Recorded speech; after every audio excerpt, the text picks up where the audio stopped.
Welcome to icon news. నేను మీ పవన్ కృష్ణమూర్తి.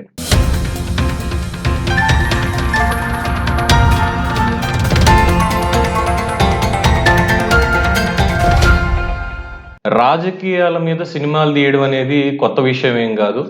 దాదాపు ఒక 3-4 దశాబ్దాల నుంచి అలాంటి సినిమాలు వస్తూనే ఉన్నాయి భారతదేశ వ్యాప్తంగా అనేక భాషల్లో. ప్రత్యర్థి పార్టీలని కించపరిచే విధంగానో, అధికారంలో ఉన్నటువంటి వాళ్ళని వ్యతిరేకించే విధంగానో సినిమా మాధ్యమాన్ని లేదు నాటక రంగాన్ని కూడా ఎంచుకోవడం అనేది జరిగింది. సో ఇప్పుడు ఉన్నటువంటి పరిస్థితులకి మనం చూసుకున్నట్లయితే ఇటీవల కాలంలో ఇక ఎన్నికలకి ఇంకొక 2-3 నెలలు ఉన్నాయి అన్నటువంటి నేపథ్యంలో మనకి ఇప్పుడు వస్తున్నటువంటి ఈ సినిమాల్లో చాలా సెన్సేషన్ క్రియేట్ చేస్తున్నటువంటి సినిమాలు కొన్ని అయితే అసలు ఎందుకు తీశారో తెలియనటువంటి దిక్కుమాలిన సినిమాలు కూడా కొన్ని ఉన్నాయి. ఎస్, ఈ మాట అనడానికి నేను ఇబ్బంది పడను. ఎందుకు అనంటే రాజధాని ఫైల్స్ ఒక సినిమా, యాత్ర 2 ఒక బయోపిక్ కంటిన్యూషన్, వ్యూహం, శపథం అనేవి ఇంకోటి, ఇలా వరుసగా వస్తున్నాయి. రామ్ గోపాల్ వర్మ గురించి తెలిసిందేగా, కడప బిడ్డలు, కమ్మరాజ్యంలో కడప బిడ్డలు అని చెప్పి ఒక టైటిల్ పెట్టి తీశాడు. ఏమైందో తెలిసిందే, కోర్టు చివాట్లు పెట్టింది. అంతా కూడా అబద్ధాలమయం. దాని తర్వాత వచ్చినటువంటి సినిమాలు కానీ ఇంకోటి కానీ ఏదైనా అన్ని చూసాం. రాజకీయ నాయకుల మీద తీసినటువంటివి. ఎన్టీఆర్ బయోపిక్ కింద తీశారు, ఒక క్లాసిక్ గా నిలిచింది. అది ఫ్లాపా ఇంకోటా అనే దాని మీద ఎవరికి అంత ఇది లేదు. బాలకృష్ణ గారు అది రాజకీయాలకి అతీతంగా తీసుకున్నారు. కేవలం ఎన్టీ రామారావు గారి ముఖ్యమంత్రి అయింది ఎలాగా, ఆయనకి అప్పుడు వచ్చినటువంటి సంక్షోభం ఎలాగా ఇదేయింది అన్న దగ్గరే దాన్ని ఫుల్ స్టాప్ పెట్టారు. ఆ తర్వాత కంటిన్యూషన్ అంతా రామ్ గోపాల్ వర్మ కమరాజ్యంలో కడప బిడ్డలు అన్నటువంటి దాంట్లో చెప్పాడు. అలాగే లక్ష్మీస్ ఎన్టీఆర్ అనేటువంటిది ఒకటి తీశాడు, దిక్కుమాలిన సినిమా అనుకోవచ్చు, అది వేరే విషయం. సో ఇదంతా అయిపోయింది, ఓవర్.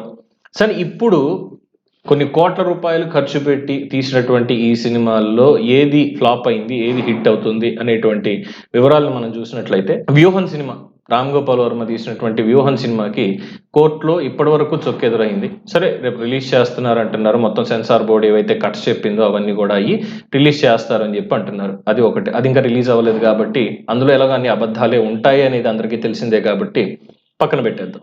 ఇక బాగా బజ్ క్రియేట్ చేసినటువంటివి, ఒకటి రిలీజ్ అయినటువంటిది, ఇంకొకటి రిలీజ్ అవ్వనటువంటిది. రిలీజ్ అయినటువంటి యాత్ర 2 అనేటువంటి సినిమా ఏమైంది, ఎలా ఉంది అంటే వైఎస్ఆర్సీపీ వాళ్ళకు కూడా తలకాయ నొప్పి తెచ్చిపెట్టింది. ఇంకా దీని మీద రఘురామకృష్ణరాజు గారి సెటైర్ వింటే నవ్వొస్తుంది నిజంగా. ఏంటి, నేను ఎంత మంచోడినా అన్నటువంటి ఒక ఫీలింగ్ జగన్మోహన్ రెడ్డికి యాత్ర 2 సినిమా తీస్తే కలుగుతుంది. అంటే ఆయన పరిపాలన మనం చూసాం కదా ఇప్పటిదాకా. ఈ పాలనలో ఏంటి అనేది బేరీ చేసుకున్నప్పుడు నేను ఇంత మంచోడినా, నేను ఇంత సాఫ్ట్ కార్నర్గా ఉంటానా, ఇంత చక్కగా ఆలోచిస్తానా అన్నటువంటి అనుమానాలు ఆయనకి కలుగుతాయి. అంత అతిశయోక్తి అందులో చూపించారు అని చెప్పి చెప్తారు. సో మొత్తానికి 151 మంది ఎమ్మెల్యేలు, 21 మంది ఎంపీలు, ఇంతమంది ఉండి కూడా అసలు ప్రజలకు ఫ్రీగా చూపించారో ఇంకోటో ఏంటో తెలియదు. ఎందుకంటే కట్టు కథ అనేది చెప్పొచ్చు, కంప్లీట్ గా ఫిక్షనల్, లేని క్యారెక్టర్లు ఫిక్షనల్. ఎందుకంటే అందులో దర్శకుడు తీసుకున్నటువంటి కోణం కూడా ఎలా ఉందంటే, జగన్మోహన్ రెడ్డి గారికి, రాజశేఖర్ రెడ్డి గారికి ఏ రకమైనటువంటి ఎలివేషన్ ఇచ్చుకుంటూ వెళ్ళాలి, ఏం చేయాలి, ఇవన్నీ చేశాడు, బానే ఉంది. పేర్లు మార్చాడు కొంత దాకా, బానే ఉంది. కాంగ్రెస్ పార్టీకి సంబంధించో లేదంటే ఇతరత్ర మిగతా వాటికి సంబంధించో పేర్లు మార్పు ఇవన్నీ చేసుకుంటూ వచ్చాడు, అంతా అయ్యింది. చంద్రబాబు నాయుడు గారి పేరు మాత్రం యాజ్ ఇట్ ఈస్ గా ఉంచేశాడు. అంటే అక్కడే అర్థమవుతోంది ఇది కావాలని కుట్రపూరితంగా తీసినటువంటి ఒక ప్రయత్నంగా మనం భావించవచ్చు అని. ఇలాగా మొత్తం 40 కోట్ల రూపాయలు అందులో పెట్టారట. ఇందులో క్విడ్ ప్రోకో కూడా ఉంది అనేది చాలా స్పష్టంగా బయటకు వస్తున్నటువంటి సమాచారం. ఒక వార్తాపత్రిక సంచలనాత్మక కథనం. అందులోనూ హైలీ రెస్పెక్టెడ్ సామాజిక వర్గానికి చెందిందే ఈ ప్రోడక్ట్ కూడా. పేర్లు కూడా బయటకు వచ్చాయి, ఆయన పేరేంటి, ఎక్కడ, ఏంటి అనేది. ఇది కేవలం ఒక పొలిటికల్ మైలేజ్ పెంచుకోవడం కోసం ఇప్పుడున్నటువంటి పరిస్థితుల్లో Y0 175 ఇవన్నీ వస్తున్నాయి కాబట్టి, దీంట్లో సిద్ధం అనేది పెట్టారు కాబట్టి దీనికి సంబంధించి మాత్రమే పొలిటికల్ మైలేజ్ కావాలి అనేటువంటి ఒక పంధాలో తీసినటువంటిది ఒక విఫల ప్రయత్నంగా చెప్పొచ్చు. ఇంకా రిలీజ్ అవ్వలేదు, రిలీజ్ అవ్వబోతోంది రేపు 15వ తేదీ. రాజధాని ఫైల్స్ పేర్లన్నీ మార్పు చేశారు. ఎందుకంటే కోర్టులో కేసు నడుస్తుంది కాబట్టి మేబీ టాపిక్ దానికి సంబంధించింది అయినా ఒరిజినల్ నేమ్స్ అందులో పెట్టకూడదు అన్నటువంటి ఉద్దేశంతో. రాజధానికి 34,350 ఎకరాలు, 650 ఎకరాలు, 34,650 ఎకరాలు ఇచ్చినటువంటి 29,000 పైచులకు రైతులు, వాళ్ళ బాధ, వాళ్ళ కష్టం అన్నిటినీ కూడా కేవలం 2 నిమిషాల ట్రైలర్లో తెలుగువన్ అధినేత కంటంనేని రవిశంకర్ గారు చాలా గట్టి ప్రయత్నంతో కళ్ళకి కట్టినట్టుగా ఆయన తెరకెక్కించిన విధానం చూస్తే నిజంగా అమరావతి రైతుల పట్ల ఆయనకున్నటువంటి చిత్తశుద్ధి, నిజాయితీ, నిబద్ధత, ఒక కమిట్మెంట్, ఒక రైతు బిడ్డగా ఒక కమిట్మెంట్ ఆయనలో కనిపిస్తున్నాయి. ఆ ట్రైలర్ ఆంధ్రదేశం ముఖ చిత్రం ఏంటి అనే దానికి అర్థం పడుతోంది నిజంగానే. ఎందుకంటే జగన్మోహన్ రెడ్డి గారు ఏం చెప్పారు? అమరావతి రాజధాని, నేను ఇక్కడే ఇల్లు కట్టుకున్నా, ఇక్కడే ఆఫీస్ పెట్టుకున్నా. మరి వాళ్ళు చేసేటువంటి అబద్ధ ప్రచారం అంతా అమరావతి ఉండదు, వెళ్ళిపోతాయి వెళ్ళిపోతాయి చేస్తున్నారు, అన్ని తప్పు, నేను ఇక్కడే ఉంటున్నాను అని చెప్పి నమ్మబలికి వచ్చిన తర్వాత 3 రాజధానులు దీంతో వెళ్ళారు.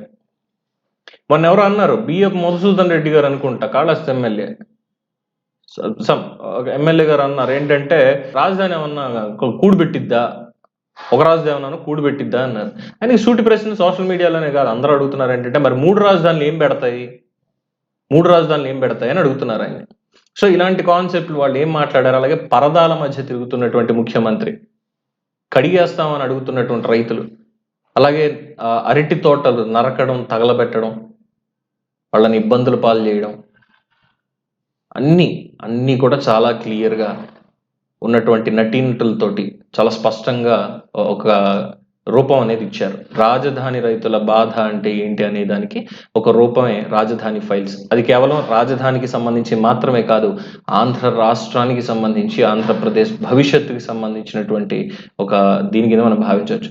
ఎందుకు దీని గురించి ఇంత చెప్పాలి? సినిమా రిలీజ్ కాలేదు కదా పవన్, ఎందుకు దీని గురించి ఇలా చెప్పాలి అంటే, టైటిలే ఒక సంచలనం, రిలీజ్ అవ్వడమే ఒక సంచలనం. ఎందుకంటే ఒకే రోజులో 1 కోటి మంది, అక్షరాల ఒకే రోజు రిలీజ్ అయినటువంటి ఒకే రోజులో 1 కోటి మంది చూశారు.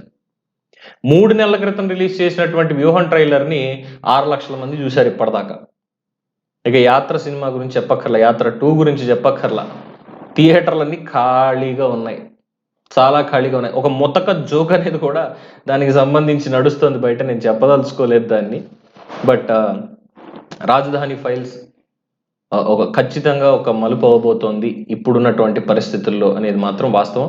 మరి రిలీజ్ అయిన తర్వాత ఇంకెటువంటి సంచలనాలు దాంట్లో ఉంటాయి, అందులో గుడివాడ క్యాసినోల గురించి, టచ్ చేయడాల గురించి అన్నీ కూడా స్పష్టంగా చెప్పారు. అలాగే లాంగ్వేజ్ కూడా, భాష, వాళ్ళు మాట్లాడుతున్నటువంటి భాష కూడా దాంట్లో యాజ్ ఇట్ ఈజ్ గానే, అంటే పాత్రధారులు వేరైనప్పటికీ ఎవరినైతే అనుకరిస్తున్నారో, అనుకరణ పెద్ద ఏమి కొత్త కాదుగా, ఏం చేస్తున్నారు చూస్తూనే ఉన్నాం. సో అలాగా మొత్తానికి ఒక చక్కటి ప్రయత్నాన్ని అయితే చేశారు. జగన్మోహన్ రెడ్డి గారు కనుక 3 రాజధానుల నిర్ణయం తీసుకోకుండా ఉండుంటే ఇటువంటి తలకాయ నొప్పులు అనేవి వచ్చేవి కాదు డెఫినెట్గా. మరి అప్పుడే తీసి ఉండొచ్చు కదా అంటే, పరిస్థితులు అందరికీ తెలిసినవేగా. ఎన్నాళ్ళని ఓపిక పడతారు? ఇంకా రవిశంకర్ గారు కూడా అదే మాట అన్నారు, ఓపిక పట్టాం, ఎన్నాళ్ళని ఊరుకుంటాం, పిల్లిని కూడా రూమ్లో పెట్టి కొడితే పులి అవుతుంది, రక్కి వదిలిపెడుతుంది. ప్రజలు అలాగే ఉన్నారు ఇప్పుడు. అదును దొరికిందా, ఇంకేం లేదు, రాజకీయంగా సమాధి కట్టేయడమే. ఆ అదును కోసం వెయిట్ చేస్తున్నారు, ఎందుకంటే ఎన్నికలు అనేవి రావాలి కాబట్టి. సో రాజధాని ఫైల్స్ అనేది కేవలం ట్రైలర్ తోటే సంచలనం సృష్టిస్తుంటే, కొన్ని కోట్ల రూపాయలతో నిర్మాణాలు జరిగి ఆల్రెడీ దానికి ప్రమోషన్లు, విదేశాల్లో ప్రమోషన్లు, క్విడ్ ప్రోకోలు, ఎక్కడ స్టూడియోకి సంబంధించి 10 ఎకరాలు కావాలని అడిగితే ఇవ్వడానికి కూడా సిద్ధపడిపోయారు, ఫైల్ మీద సంతకాలు కూడా అయిపోయాట. అది విశాఖపట్నంలోనా లేదంటే రాయలసీమ ఏరియాలోనా ఇంకా తెలియదు.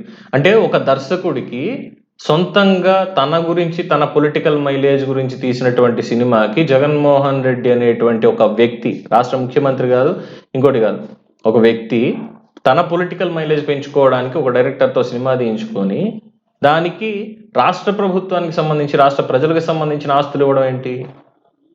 సొంత భూమి తీసుకుని ఇమ్మనండి, బోల్డ్ ఉన్నాయిగా.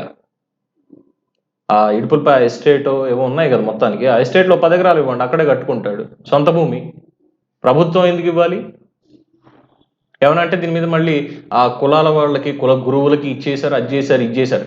ఇలా ఏం సినిమాలు తీయలే, కళాకారులను పెంచి పోషించారు, కళాకారులకు అన్నం పెట్టారు, కళాకారుల ద్వారా సమాజానికి సేవ చేశారు, వాళ్ళ వ్యాపారం వాళ్ళు చేసుకున్నారు. ప్రోత్సహించడానికి ఎంతమంది ఉన్నారు సినిమా ఇండస్ట్రీకి అనేది అందరికీ తెలిసిందే. సో ఇండస్ట్రీ మీద జగన్మోహన్ రెడ్డి గారికి ఉన్న పగ ఇంకెవరికి లేదేమో. అసలు ముఖ్యమంత్రి అయిన తర్వాత ఆయన ఎవరు వచ్చి కనీసం ఒక సభ పెట్టలేదు, కనీసం సన్మానం లేదు, ఏం లేదు. సో జరుగుతున్నాయి వీటన్నిటిలో. మొత్తానికి ఒక పాయింట్ చెప్పుకోవచ్చు ఏంటంటే, నిజం ఎప్పుడు నిజమే, అబద్ధం ఎప్పుడు అబద్ధమే. ప్రజలు నిజాన్ని నమ్ముతారు, అప్పుడప్పుడు అబద్ధాన్ని నమ్మినా రియలైజ్ అవుతారు అనే దానికి ఈ రోజు సాక్ష్యంగా నిలిచింది రాజధాని ఫైల్స్. నేను ఇంకా సినిమా కూడా చూడలేదు, రివ్యూలు కొంతమంది చెప్పగా విన్నా, చాలా అద్భుతంగా వచ్చింది, నిర్మాణ విలువలు కానీ అన్నీ కూడా ఉన్నాయి. మణిశర్మ గారు అందించినటువంటి సంగీతం చాలా హైలైట్గా ఉంటుంది. ఆ ఎమోషన్స్ అనేవి రైతులవి నిజంగానే క్యారీ అవుతూ వచ్చాయి, అందులో ఎటువంటి అభ్యంతరం లేదు. రేపు పొద్దున్న ఖచ్చితంగా ఒక మైల్ స్టోన్ అవ్వబోతోంది ఈ సినిమా, ప్రజలకి ఒక కనువిప్పు కాబోతోంది అనేదైతే రివ్యూ చెప్పారు. So all the best Telugu one అధినేత కంఠంనేని రవిశంకర్ గారికి. ప్రయత్నం చేసి అమరావతి రాజధాని ప్రజలు ఎవరైతే ఉన్నారో, ఆ రైతులు ఎవరైతే ఉన్నారో వాళ్ళ బాధని మీ భుజాల మీద మోసి ఈరోజు రాష్ట్ర ప్రజానీకానికి చూపించడానికి మీరు చేసినటువంటి ప్రయత్నానికి మాత్రం నిజంగా నమస్కారం. సో రాజధాని ఫైల్స్ హిట్ అవుతుంది, అవ్వాలని నేను కోరుకోవట్లేదు, అవుతుంది, అది నిజం, ఎందుకంటే చూపించింది వాస్తవం కాబట్టి. సో దీంతో మీరు ఏకీభవిస్తున్నారా? మీ సమాధానాన్ని కామెంట్ రూపంలో తెలియచేయండి. చూస్తూనే ఉండండి ఐకాన్ న్యూస్. నేను మీ పవన్ కృష్ణమూర్తి.